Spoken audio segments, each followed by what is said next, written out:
alunos, hoje nós trabalharemos o módulo 22 da apostila, ok? Página 69, narrativa de humor. Vou explicar aqui para vocês rapidinho o contexto que vem na apostila sobre narrativa de humor.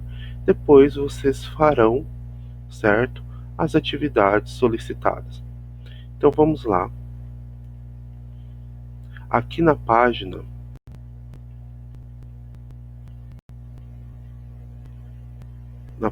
72, fala o seguinte sobre narrativa de humor. Vamos observar as características dessa narrativa.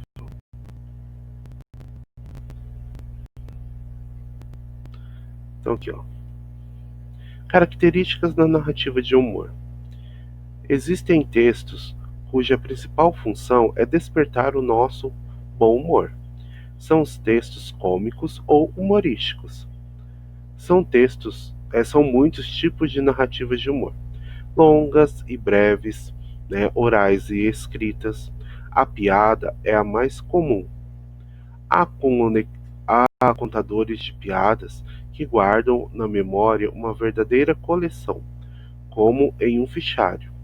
Estamos conversando, e de repente o piadista pergunta: "Você conhece aquela?"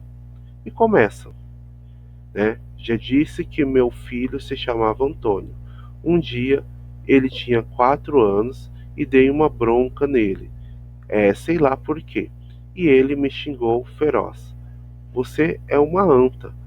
No que eu, sem perder a calma, perguntei: "Ah, é? E, e quem é filho de anta, o que é?" Pensou 2 segundos e me desarmou completamente. Nesse ponto da narração, ele faz um pequeno silêncio, provocando nossa curiosidade. Não vamos dar aqui o final da piada. O que será, o que será que o menino vai responder ao pai? Tente descobrir. Então aqui você pode observar, né, que o texto de humor, a narrativa de humor, ela está, enquadrada dentro, do gênero piada, anedota, que são textos onde o principal objetivo é fazer o leitor rir, né? São coisas engraçadas, são textos engraçados. A função dele é despertar o humor ao leitor, certo? E há uma diversidade aí de textos que nós vemos no nosso dia a dia que são relacionados à narrativa de humor, né? Textos engraçados que são contados. Esses textos geralmente são contados de geração a geração, então tem muita piada que você conhece, mas que são piadas já de um bom tempo que estão, presentes aí na nossa convivência, no nosso dia a dia, certo? Então, a principal função de um texto de humor, de uma narrativa de humor, é, despertar aí esse humor ao leitor, ok? Geralmente, sobe aqui, vamos lá, aqui. Geralmente as piadas têm a autoria anônima, ou seja, ninguém sabe quem foi que contou aquela piada primeiro, né? Não sabemos quem as inventou e as contou pela primeira vez. Elas vão passando de boca em boca e sendo modificadas e adaptadas às novas situações pelos contadores. Então é o que eu falei, né? A piada ela é um texto que você vai aprendendo durante toda a sua vida, né? Então ela é passada de boca em boca, um conta para outro, e aí vai sendo modificada também no decorrer do tempo, de acordo com a forma como você conta. Às vezes eu conto uma piada para vocês, e vocês acabam contando de uma forma diferente, porque é a forma como você entendeu a piada, ok? Segundo Luiz Fernando Veríssimo, a grande parte do sucesso de uma anedota depende do estilo de quem conta. Anedotas, comédias para ler na escola, do Rio de Janeiro, Objetivo 2001, Essa observação vale também para os textos humorísticos escritos, né? Os autores e os contadores lançam mão de vários recursos para provocar o riso do leitor. Os principais deles são. Então aqui vocês têm os recursos utilizados, né, pelos autores para fazer o leitor rir, ok? Para trazer aí esse humor à vida do leitor quando ele lê a piada ou a anedota. Então, expectativa e surpresa, né? Com frequência o autor ou o contador provoca uma expectativa, um suspense, mas oferece no final uma solução inesperada, né? Então, ele sempre traz essa expectativa porque você quer saber, né, como vai terminar ali aquela piada, né, aquela anedota. Né? É sobretudo essa surpresa que faz cócegas e provoca o riso. O efeito é maior quando o contador dá pistas falsas sobre como terminará a história. Nas pequenas piadas, geralmente não há uma preparação, expectativa, ou o contador pega o ouvinte desprevenido. Então, quanto melhor o final da piada, né, mais você vai rir. E cria essa expectativa, né, de você querer saber como termina aquele texto, né, aquela narrativa ali de humor. Exagero. O autor exagera na criação de situações e na descrição de personagens. Uma das formas de exagero é a caricatura, né? Desenho ou descrição que acentua aspectos grotescos de pessoas ou fato. Aí você entra também, né? Muitas vezes a narrativa, o texto, pode não ser somente letras, né, ali o texto em si, a escrita, né, você tem também a caricatura, que é o desenho. Então, às vezes o desenho, às vezes não, né, sempre quando for um desenho, uma caricatura, né, vai estar enquadrado aí dentro do humor. E é uma forma também de texto, né, utilizando aí imagens que traz aí uma narrativa que traz aí um humor ao leitor, tá? Nonsense, a palavra que deriva do inglês, né?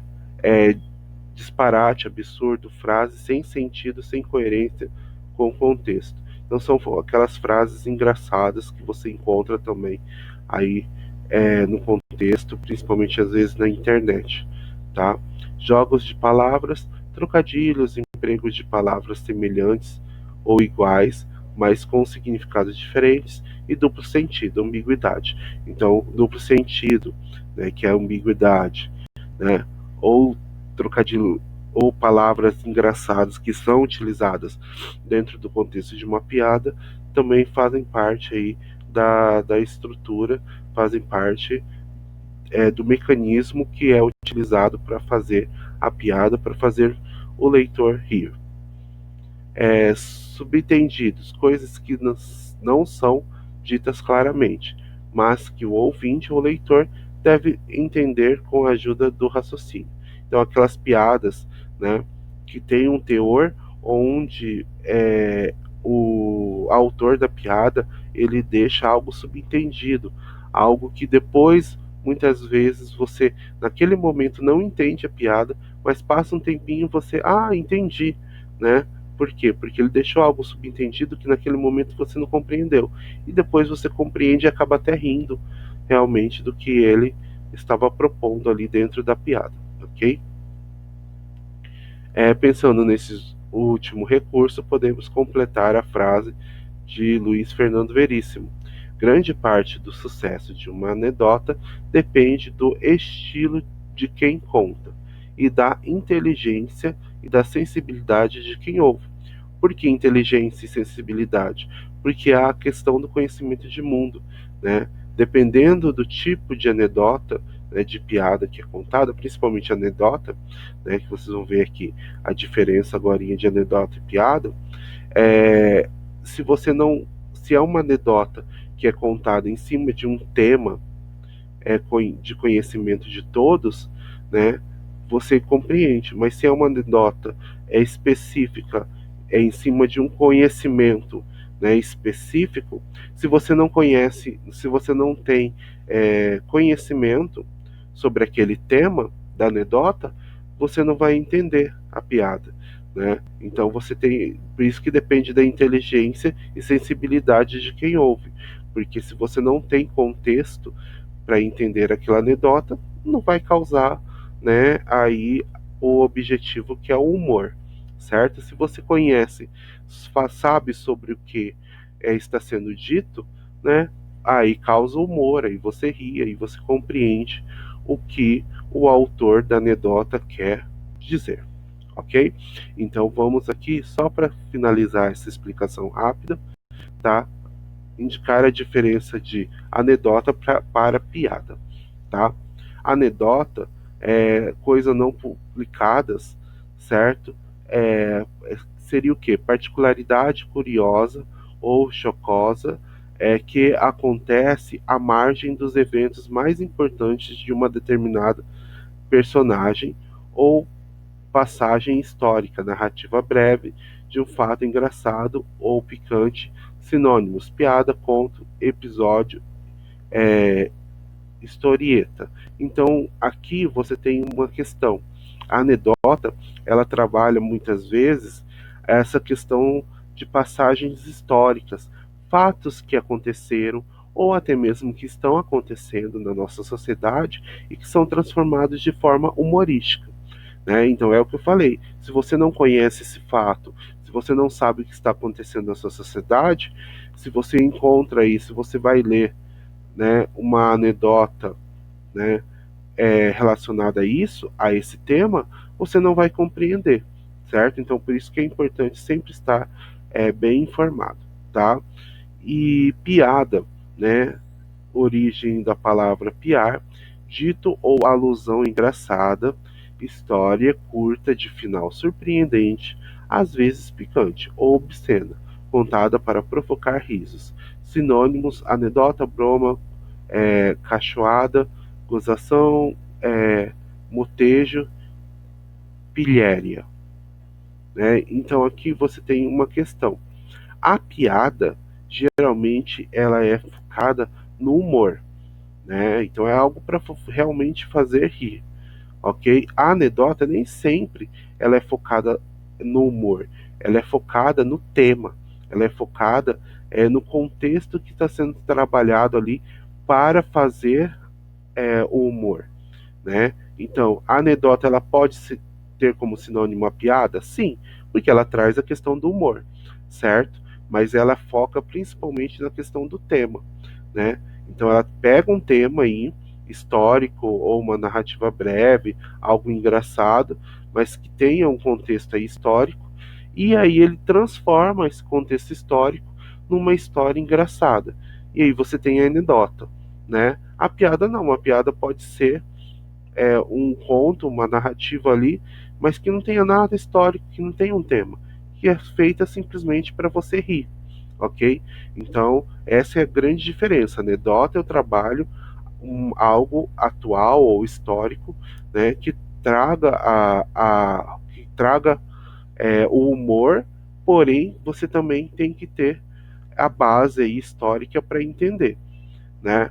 A piada não. A piada pode ser um texto engraçado que simplesmente tem o objetivo aí de trazer humor, mas sem a preocupação de trabalhar temas relacionados à história ou à atualidade ou algo que está acontecendo, ok? O que vocês farão agora? Farão as atividades, tá? As atividades. Essas atividades aqui, tá? Atividade número um da página 71. Então leiam um texto da página 70, façam atividades um, certo? Vocês farão também as atividades, aqui atividade 2, ok? Da página 73. Na atividade 2 fala para vocês fazerem em grupo, logicamente vai acabar você fazendo individual, certo? Mas dá para fazer tranquilo a atividade individual também, ok? Então vai fazer da página 70 até a página 75, tá? Então, da página 70 à página 75 do módulo 22, ok? Um grande abraço e nos vemos até uma próxima aula de língua portuguesa.